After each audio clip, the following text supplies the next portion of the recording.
Now, let's talk about the matching type test.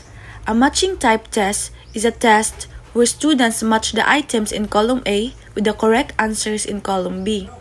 It is similar to a multiple choice test, but instead of choosing one answer, students connect or match two related items. In matching type test, always remember that the item should belong to the same group or category. As a future teacher, if mag-use tag matching type test, dapat ang imuhang column A ug ang column B kay connected ra siya. Sa column B kay mo na sila ang mga sakto nga tubag. Ang sa column A pud mo na sila ang mga description. So if dili connected ang imuhang column A ug ang column B, example lang imuhang column B ang mga sakto didto kay puro heroes, mga name sa heroes, nga imuhang description kay about sa movies. So maglibog ang bata nga dili mauna noon ang masud sa iyang utok or dili na noon niya mas maglibog noon siya og sabot sa question sa description ikumpara pud niya sa pilianan o sa column B. Maglibog na ang bata og unsa gid ay sakto kay dili man connected ang imuhang gihatag nga description ug ang pilianan. So naa diri no na the questions or items should be in column A while the shorter options should be in column B. So ang kaning column A kay kuan na gid siya mo na siya ang taas kay mao na siya ang description. So taas gid niya ang column A. Then ang column B kay mubo ra ni siya kay mao ra man siya ang options or ang pilianan sa mga tubag nga imuhang gibasa nga description sa column A. So nako examples diri. So ang ako ang gi-example sa column A o sa column B kay pareha ra tulo-tulo. So depende na ninyo og pila ka book ang inyong ihatag. So 1 to 10 ba.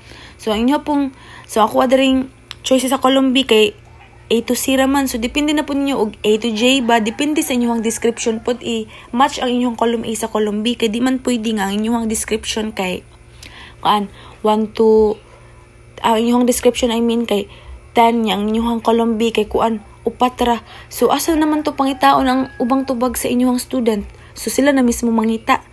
Dapat i-match ninyo ang column A sa inyong column B.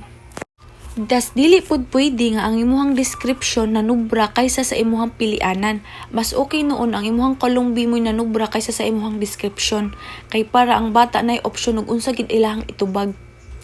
So ang examples nako diri kay tulo man to no. So ang ako ang column B kay puro siya name.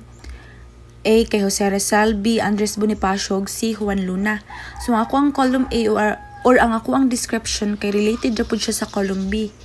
Ang number 1 kay ang Pilipinong bayani na sumulat ng Noli Me Tangere. Ang number 2 kay ang leader ng katipunan na kilala bilang ama ng katipunan. Ang number 3 kay ang pintor na kilala sa kanyang makasaysayang obra. So ang answer sa akong examples kay gisunod ra nako ang 1 kay A, 2 kay B, 3 kay C. Pero ug maghimo na gitag makanang test or matching type test kay dapat gyud mas okay gid og dili nato siya isunod kay na magiubang bata nga magsalig ra gali sila. Di na lang sila mubasa sa description o sa pilianan. Lahuson na lang nag-answer ang A diha, magsunod na diha pila ka book nga kanang letter imong gihatag diha. Sunod sa number 1 A, number 2 B, hantod mahuman. Puro na letter nagsunod na diha. Mas okay gyud nga ang ihatag gali nato kay ang number 1 ba kay letter D ba, dili gid isunod ang answer ba kay para gali mahibaw-an gini mo nga ang bata nagbasa ba sa imuhang gihatag nga kanang test o diha po nimo nahibaw-an nga ang bata na nakasabot ba gyud. Here are the guidelines of matching type test. Make the options more than the questions. This prevents students from guessing the answer easily. Arrange the options properly. The answer should be alphabetical or chronological to make it easier to read. Give clear directions. Students must know how to answer the test. Let's proceed to types of matching tests. Number 1, perfect matching type. Each answer can be used only once. So pasabot kaning perfect matching type kay ang iyahang tubag kay kausar gid dapat gali dili na siya pwede balik-balikon, kausar siya pwede itubag. Like for example sa column B, ang choices dito kay Jose Rizal, Andres Bonifacio ug Juan Luna. So dapat ang kana sila kay dili na sila pwede matubag pa sa lahi nga question. Kausar gid na sila pwede itubag o balikon og tupag, dili na sila pwede kaduhaon pa og balik. Dapat kausara gid na sila matubag, dili na balik-balikon. Muna ang pasabot sa perfect matching type. Next is imperfect matching type. An answer can be repeated for more than one questions.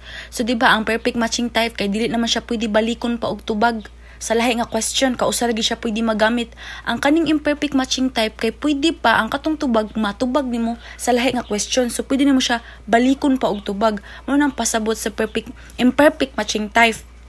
So, ang kalahian nila kay imperfect matching type kay kausa ra siya pwede itubag. Ang kaning imperfect matching type kay pwede siya balikon pa nimo siya. Ang katong tubag kay pwede pa nimo ma-answer nimo siya sa lahi nga question, magamit pa nimo siya sa lahi nga question. Tapos sa imperfect matching type pod kay dapat nga kanang gisuwat gali siya sa direction nga pwede ra nga mabalik-balik ang tubag para pod aware ang mga student nga pwede ra mabalik kay basin niya hinog ma-confuse sila ba nga hala maura lagi ni ay kanang ang akong answer ni nabalik lagi ni sa number 6 baron. Ang akong answer sa number 2 nabalik ba lagi ni sa number 6. So, para walay confusion ba, makahibaw ang bata nga, pwede ra siya mabalik-balik. So, dapat nakabutang siya sa direction nimo. Next is constructing supply type or constructed response test. A supply type test is a test where students write the answer in a blank space instead of choosing from options. Example, the study of life and living organisms is called answer biology. Ang kalahian aning constructing supply type sa lahi nga test like atong matching test kay ang matching test kay naab gali siya options or choices para naikapilian ng bata og unsay sakto nga tubag.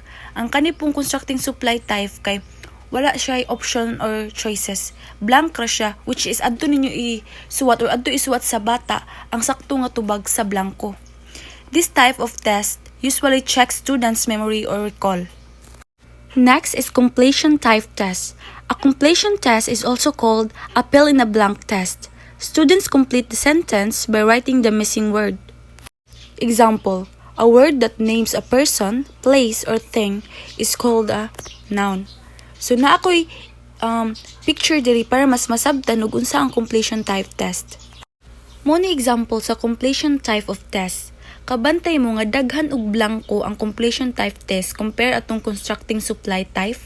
Tungod kay ang completion type test kay ang kanang mga daghan nga blank diha kay pamutngan na og words sa mga student para ma-complete ang sentence. Compare atong constructing supply nga usaray blanko kay tungod ibutang ra lahos ang sakto nga tubag.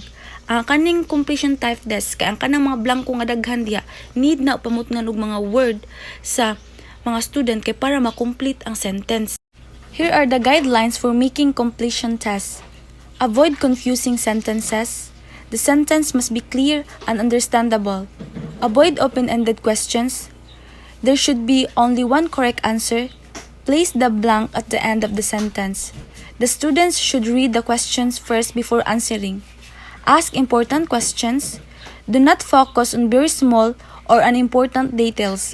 Make the blanks the same length. This prevents students from guessing the answer.